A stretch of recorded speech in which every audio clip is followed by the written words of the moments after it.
आय बाद में के जाला? अरे सबसे बाद में डोम जाले उबरो रहला तन ले आवे खाती। अच्छा आ जाए बताई तो कह लइका हनुमान जी से कहता रे आकि रोज रोज करिला पुकार हो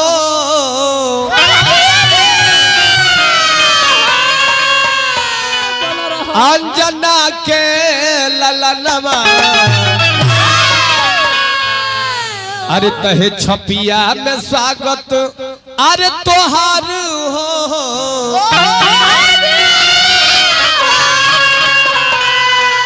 अंजना के ललनवा तनी खेमटा में आ जाई हो अरे तो रोज रोज करिला पुकार हो अंजना के ललनवा अरे रोज रोज करिला पुकार हो अंजना के ललनवा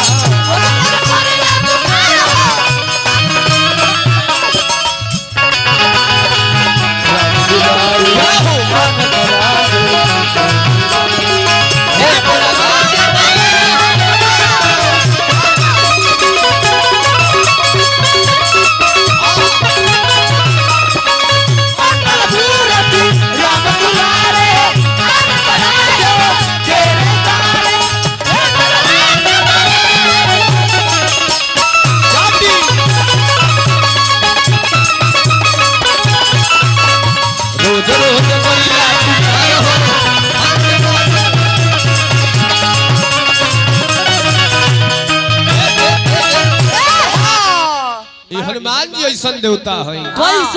एक समय में सीता जी का पता लगावे खातिर सबसे पूछाई अके जामवंत जी लंका में जाए के बाद सीता जी के पता लगावे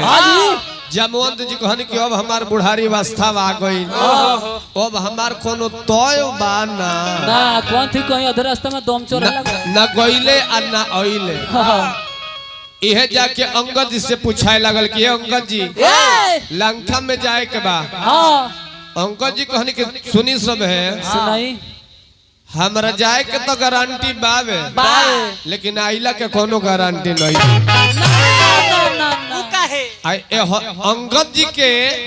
इतनी सुबात में बहुत रहस्य बा आखिर अंगद जी जे जाए के बा तो चल जाए बा आवे के कोनो गारंटी नहीं आखिर कहाँ है जे जाए के सोचता वो आहू के सोचेला बबुआ यह हनुमान जी से पूछल गई हनुमान जी मौन हो गई नी जब सारा वृत्तांत देखावल गई के हनुमान जी रउआ जौन होई तन केहू ना हो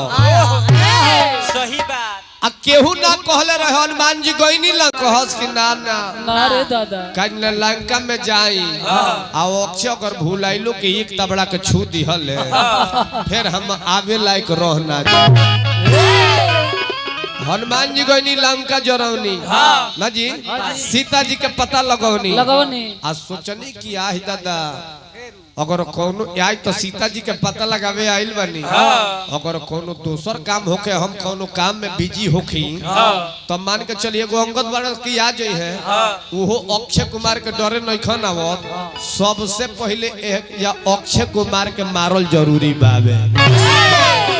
कि अंगद के आवे जाए के रास्ता पूरा साफ हो जाए हनुमान जी विद्वान है कहे के बा आ कि सिया राम जी के होवी पुजारी हटका में सिया राम जी के होवी पुजारी अरे सेवा में रहिल हरदम लाचारी अरे सेवा में रहिल हरदम लाचारी हे छपिया में स्वागत तोहार हो हे नगरह में स्वागत तोहार हो अंजला के ललनवा अरे रुदल करिला पुकार हो अंजला के ललनवा रुदल करिला पुकार हो